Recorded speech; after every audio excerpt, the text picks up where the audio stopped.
Hi, and welcome back.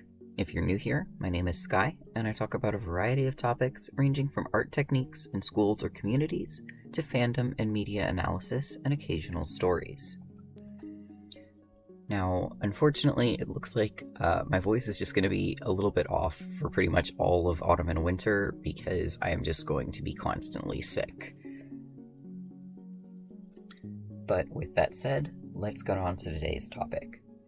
There's a few pieces of art advice that basically everyone getting into art, and especially getting into it as a career, has heard at some point or another.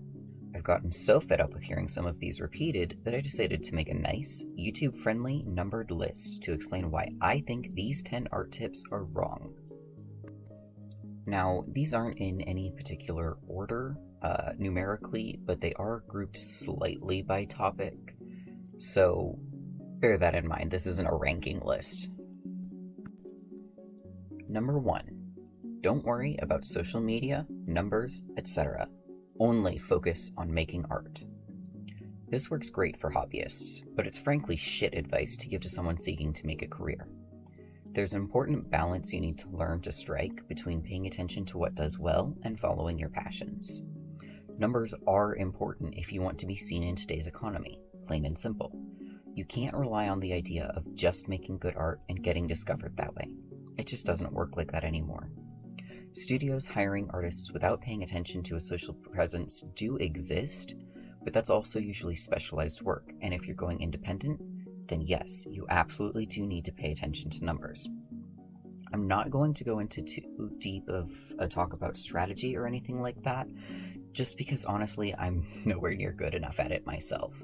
I can link some really great videos that I have felt were helpful in the description below, though. Number 2. Go to art school if you want to be successful. Now, I have a whole video on why going to art school was a questionable and damaging choice for me personally. And as I said there, it's absolutely a personal choice that you should make based on your own needs and learning style.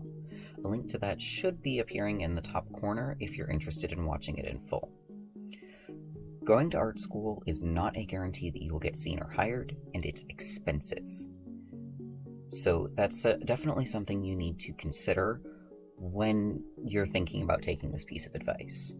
Now, if you have infinite money available or a free ride, sure, go for it.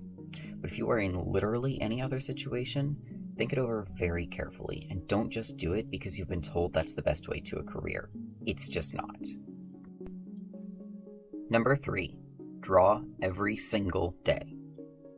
Honestly, this is a good piece of advice for improving your skill, but it's not always feasible, especially if you're chronically ill or struggle with depression or a similar mental issue.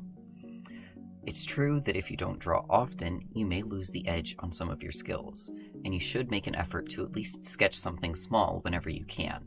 But holding yourself to the standard of drawing every single day can be more damaging than helpful when you place that expectation on yourself, especially because many beginners will understand this to mean you need to do a fully rendered, finished piece every day, or what are you even doing?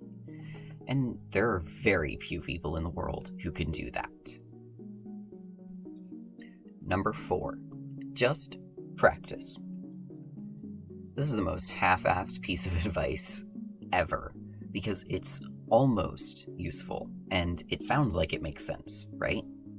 But it's no good to a beginner artist, because generally a beginner isn't going to know what to practice. A huge part of growing your skills as an artist is identifying what you need to work on and breaking things down in a way you can actually tackle to improve. Just practice doesn't even touch on that idea. I think the better version of this advice is to pick one thing you want to get better at and do it a lot. Make sure to use references, incorporate it in everything you can. So if you want to get better at dramatic lighting, make every piece have a super dramatic light source. Look up tutorials for that specific thing. I guarantee you'll find some. And when you're satisfied with how you're handling that thing, pick something else and repeat. Number 5. Learn to draw realism first, or never draw cartoons when you're learning. So This is one you'll hear from basically every middle school art teacher, and what they mean is don't just copy Naruto screenshots because it won't help you understand the basics that go into creating a good piece of work. A lot of beginners don't really grasp the building blocks that go into a piece, and this can be made extremely clear when they jump right into a drawing. I might do a whole video on what I mean by this using some of my own middle school art as an example, but for now, going straight to realism, or more accurately, photorealism, is actually just as unhelpful, because those building blocks still aren't being learned. You've just switched from trying to recreate a screenshot of your favorite cartoon to trying to recreate a photo with just as little guidance. The better version of this advice is to do some basic practices with understanding shapes and lighting, and how to create forms using shapes. Watch tutorials and speed paints by your favorite artists to see how they build up a piece, and try to imitate what they're doing until you find a version of that feels natural to you. This will get you a lot farther than just drawing 100, quote, realistic eyes. Number 6. Using references is cheating. Flat out, this is complete bullshit. I genuinely have no idea where this came from. Most people will say DeviantArt, but that's not exactly a thorough answer. Either way, this is almost less a piece of advice I hear, and more something I hear a lot of intermediate artists touting like a badge of honor that beginner artists then bring in as part of their understanding of art. Nearly every classical painting you will find in a museum was made using a model for reference, or several models. Reference is not only a way to learn, but a skill in itself. There's more to referencing than just copying something that exists. I'm going to stop here, but if you'd like a video on how I use reference, sound off in the comments. Number 7. Always use reference and never draw from your head.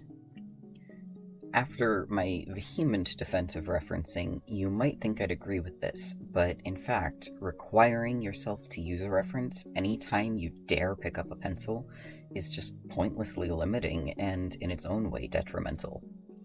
Now, chances are your art will generally look better and more correct if you use a reference, but that doesn't mean it's somehow not good if you don't, especially if you're just doodling for fun or drawing something you draw all the time.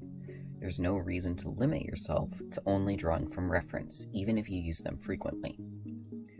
Basically, use a reference when you can, but you absolutely don't have to for every single piece. Number 8. Bases and line arts are morally wrong, and you should never use them. Alright, so I know where this one comes from. Back in the day, talking like 2004, I was a wee lad on the World Wide Web. Bases were generally just MS Paint outlines traced from anime or manga, usually made by very young kids and teens, often posted with no credit to the source. Some were even traced from other independent artists, so yeah, obviously one can see where this is a problem. However, bases have come a long way from that point in the years since. Generally today, bases are completely unique line arts made by independent artists, provided either for free or a small fee. These can be a fantastic way to support an artist and to learn from their style if it's one that interests you. By learning to match their line art and shape language when editing the base to customize it to your needs, you can actually learn a lot. I say this from experience, as someone who did use those terrible MS Paint bases as a kid, and now occasionally uses legitimate bases, and I actually even sell my own, which, for a little shameless plug, you can get in my Ko-Fi store. I genuinely love making bases and seeing what people do with them. It's not necessarily highbrow art by any means, but it's a really fun sharing of styles and work. And I think calling them morally wrong based on a way of making them that's nearly 20 years out of date is just a little ridiculous. Number 9. Bases and line art templates hinder your progress.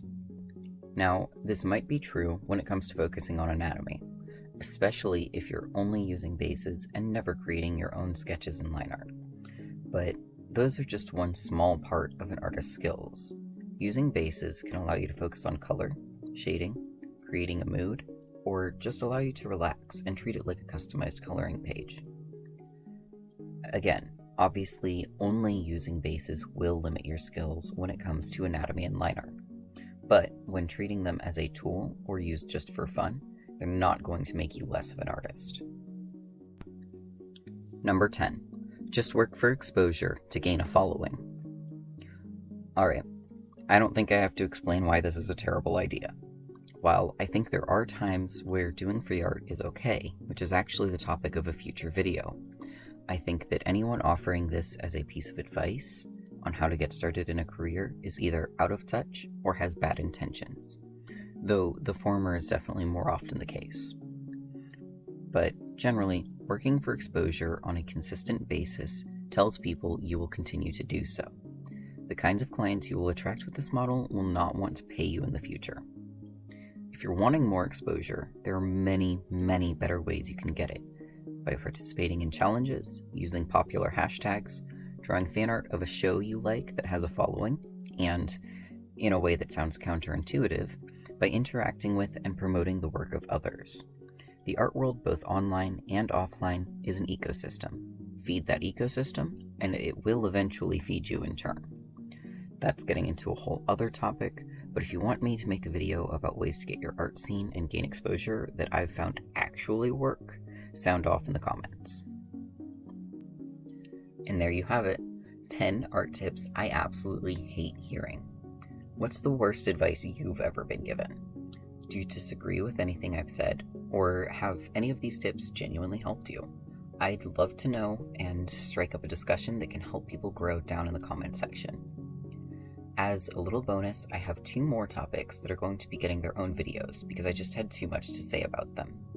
So if you're interested in hearing me talk about why I disagree with the tips, never give your work away for free and never enter art contests, as well as why I hate how to find your style videos directed at beginner artists, maybe check out that nifty subscription button. Thanks so much for watching to the end, and I'll see you next time.